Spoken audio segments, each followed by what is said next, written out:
Across the world, tens of millions of children are missing out on an education, but there is hope.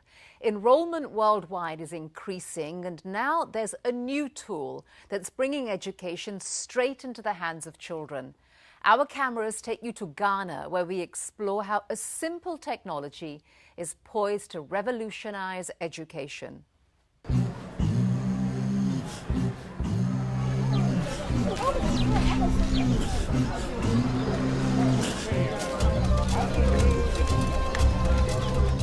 It's market day in this small Ghanaian village.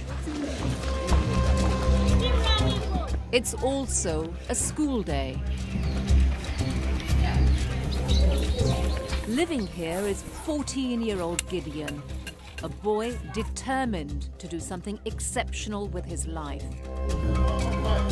And he believes education is the key to getting him there.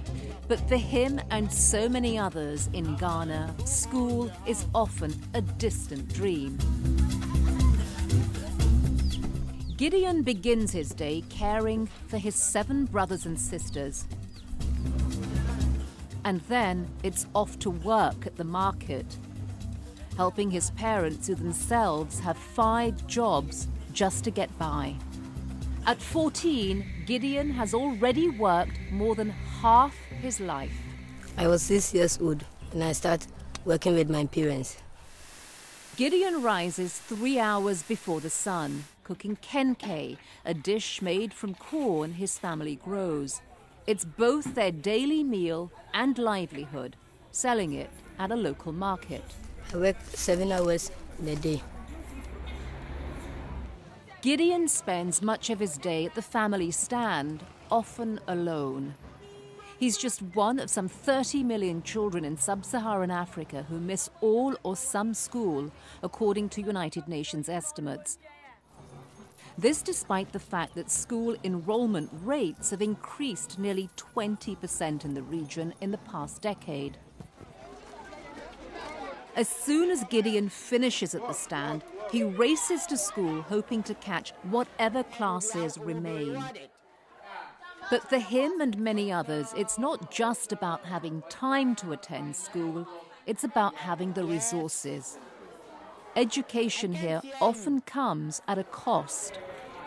Although the government funds most public schools and tries to provide enough supplies, many students must pay for their lunches, their uniforms, even their books. Provisions in the classroom are often scarce. If you don't have the book, join your friend who has one. Is that right? Yes, sir. Printing options are limited in the country. Shipping costs are extremely expensive. And many of Ghana's roads are so bad that trucks carrying the books frequently break down. 2 or 3 students often have to share one book. Most classrooms have only half the texts they need.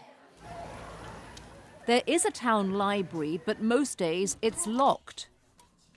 The shelves are almost entirely bare, except for the occasional donated book, many of which are more than half a century old and often cover subjects irrelevant here, like the history of the United States, written in Spanish. Despite all of this, Gideon says he won't stop dreaming of his future. Then I would like to be a teacher because it's someone who will help me. If I stop schooling, I don't know what will happen to my life.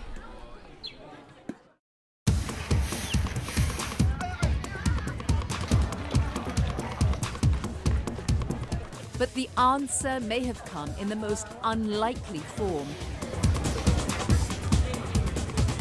In 2010, something radical happened that may just change everything here.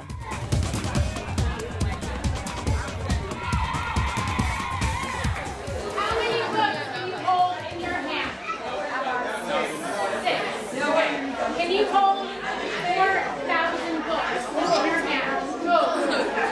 With this, now you count. I have of malaria. This is called an or electronic reader, and many believe this modern technology has the potential to revolutionize education, not just here, but in other remote areas across the globe.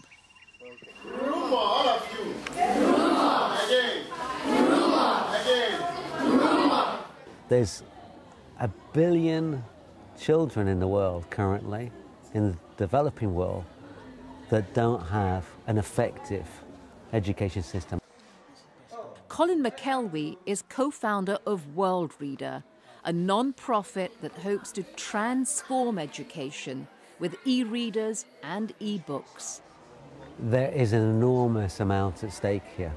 The e-reader, and more importantly, the communications with the e-reader using the telecommunication technology, is just such a potent solution to this challenge. Students now have the ability to hold the power of education in the palm of their hands. Utilizing Africa's rapidly growing communication technology, Africa is the second largest mobile market in the world. E-books can now be downloaded in just 60 seconds through extensive existing cell phone networks, eliminating the need for Wi-Fi or internet access. Needing little electricity, the e-readers are charged at school, each charge lasting some 10 days. Many book publishers are asked permission to distribute their e-books to students free of charge.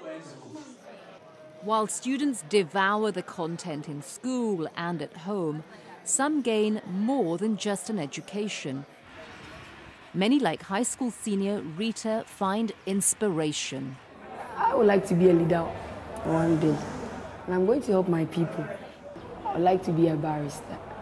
I think I have to read a lot to know about things and people, so that in future I will be able to judge people's cases in a good way, so that people won't suffer. Costing some $80 US, the e-reader comes with access to tens of thousands of digital books. Purchased with private donations and government grants, this technology is already in 5 countries in sub-Saharan Africa, and WorldReader hopes that within the next 5 years, this education revolution will reach children worldwide, from the rest of Africa to South America to Asia. Rita and Gideon both believe this technology has the potential to change their lives, ultimately helping them achieve their dreams that lie waiting to be discovered between the lines of a good book. You have to read more to know more about what's going on this earth. And while Gideon continues to sell kenkey at the stand, he realizes he's carrying his education with him and the chance to be transported into a world outside his own, a world of imagination. He need only look down, he says, to realize that he just may be holding his future in his hands.